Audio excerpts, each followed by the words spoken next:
for the support. Alright. Alright. Ako, may tanong ako. Sige, go ahead. Out of all the beautiful places in the Philippines, saan mo gusto manirahan at bakit? Pag binigyan po ako ng chance na mamili kung saan ako titira, pipiliin ko pa rin po ang bayan ko, ang San Agustin. Dahil dun po naramdaman ko ang tunay na pagmamahal, dun po ako nakaranas ng mga karanasan na kailanman sa buhay ko hindi matutumbasan ng kahit sino man. Ang San Agustin po ay isa sa pinakamagandang lugar sa amin. Wala man po kaming magandang poong pasyalan, ngunit may pagmamalaki po kaming pista. At ito ay ang pista ng mga kalabaw, na kung saan ang pista po namin ay isa sa mga pista ng ating bansa. Alright, Thank very you. well said. Thank you. Napakaganda na kanya sinabi. Maraming salamat sa iyo, Miss San Agustin. Now let us move on to Miss Quezon. Hi. Hello. How do you feel? I'm feeling happy and overwhelmed. Why? It is a great honor for me to be here in Top 10. Wow, ako din, masayang-masaya ako. Tanungin mo ako kung bakit ako masaya. Why? Because I'm beside you. Yan ka na naman. Boom! Yeah, ganyan tayo eh. Na-boom ka na. Okay. Alright. Gusto mo munang bumate para matanggal lang pagka-nervous mo. You wanna say thank you to anybody else or your family watching? I wanna thank my family and the people of our municipality who support me all the way. Kung ako ay iibig sa isang Isabelena, ano bang katangian ng isang dalaga ng taga-Isabela? Isabelinas are strong, compassionate, and dynamic. Strong for they go to the things they want and they stand for the things they want. Compassionate for they loved or they care for the people who love them and love them back. And of course, dynamic. Isabelinas are dynamic. Dynamic that they are able to adapt to changes and dynamic enough to create a big change. Mai-inlove ka talaga dyan, Cards. Love na ako, pare. Mai-inlove ka sa mga Isabelenians. Klase. Thank you, Very much. Miss Quezon. Yan. Bumalik ka na sa pila bago pa kami ma-inlove sa'yo. No, I'm kidding. Okay. And last but not least, we'd like to call in Miss Kabatuan. Hi. Hi! Anong nararamdaman mo ngayon? Nakasali ka sa ating top 10. I feel so blessed. Really? Yeah, Wow. and I am overwhelmed because I'm beside you, sir. Pare, binalik niya sa'yo. Ooh. Ooh. Ano ba? College ka pa ba? Yes, I'm an incoming third-year college student at the University of the Philippines, Diliman. Oh! Yeah. Wow. Wow! Wow. Is talagang beside na beside dahil I live in Commonwealth Avenue. Oh. See? Ito talaga maparaan. Ano ba?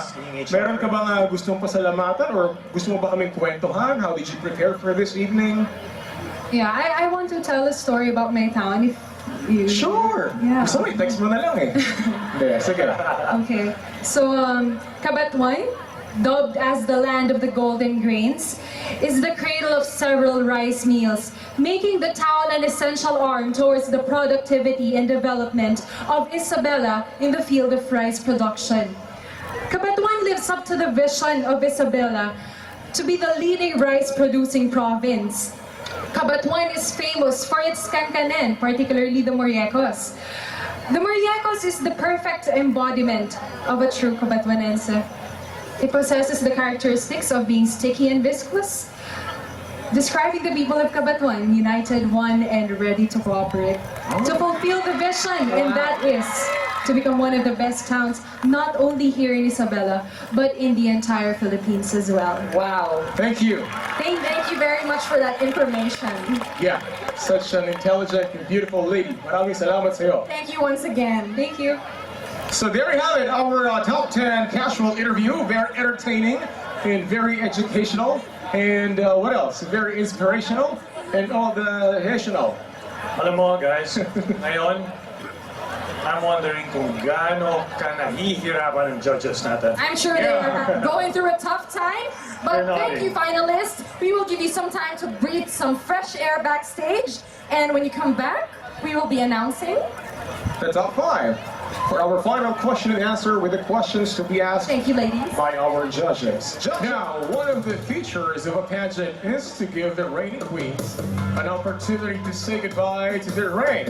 And so without further ado, please welcome Miss Majesty Pascual, second runner-up for Miss Isabella 2012, and our reigning queen, Miss Isabella 2012, Lady Fatima Ruiz, for their farewell. Here they go, let's all watch this. Good evening, everyone. I'm Majesty Pascual of Cordon, the reigning second runner-up Miss Isabella 2012. As I take my final walk before you, I would like to express my greatest appreciation and thanks to all the people who supported and believed in me in my quest for this prestigious title. The local government unit of Cordon, the Honorable Mayor Lorenzo P. Suniega and wife Ma'am Julie, to Municipal Councilor Lynn Suniega, and of course to Kuya M. Solivar. To my parents and friends who were always there to push me up when I'm feeling down. Joining this competition had made me a better person. I was able to develop my interpersonal skill by understanding and adapting to the various attitudes and behaviors of my colleagues, thus gaining more friends among them. Winning this title is another feather added to my cap. It was an ordeal, an ambition that became a reality, a success. It brings honor to my town, my family, and of course to me. As a result, it enhanced my self-confidence necessary to promote myself in my professional pursuit. To the successor of my crown, congratulations and best wishes. Enjoy the prestige and fame brought to you by this competition. Live up to the expectation of your title, the beauty and grace and advocate of goodwill. Finally, a million thanks to the provincial government, the Honorable Governor Bogie P. This competition unites the whole of Isabela. And to God Almighty, I commit everything. Mabuhay ang Isabela. Maraming salamat sa inyong lahat.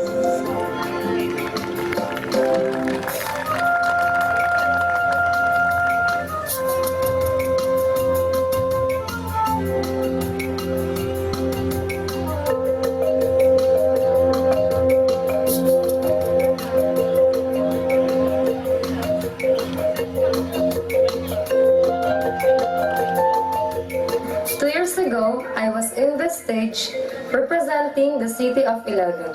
And now, I am standing here as your reigning Miss Isabella. Tonight, I would like to thank all the people who made my dreams possible. To our beloved hardworking Mayor J. Diaz and the local government unit of Ilagan City. Thank you for all the help and support. To the people of Ilagan City for believing in me, and to all Isabelinos who embraced me as Miss Isabella 2012. To my family that loves me no matter what, and most especially to Almighty. To our next Miss Isabella, enjoy your reign, go out and make a difference. Again, this is Lady Ruiz from the city of Ilagan, your Miss Isabella 2012. Maraming salamat po, and naimbag nga bi'i kada kayo amin.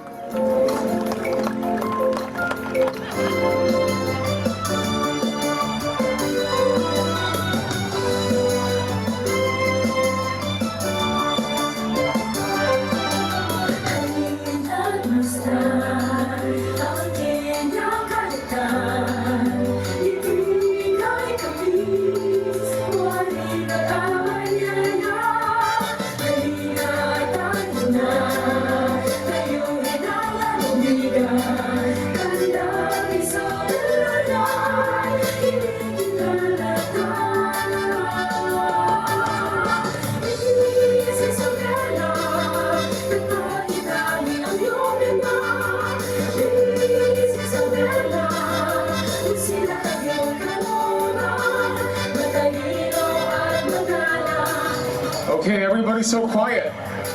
Let's make them cheer. Here we go. Top 5 for the final question and answer portion. Please step forward, Miss Rojas.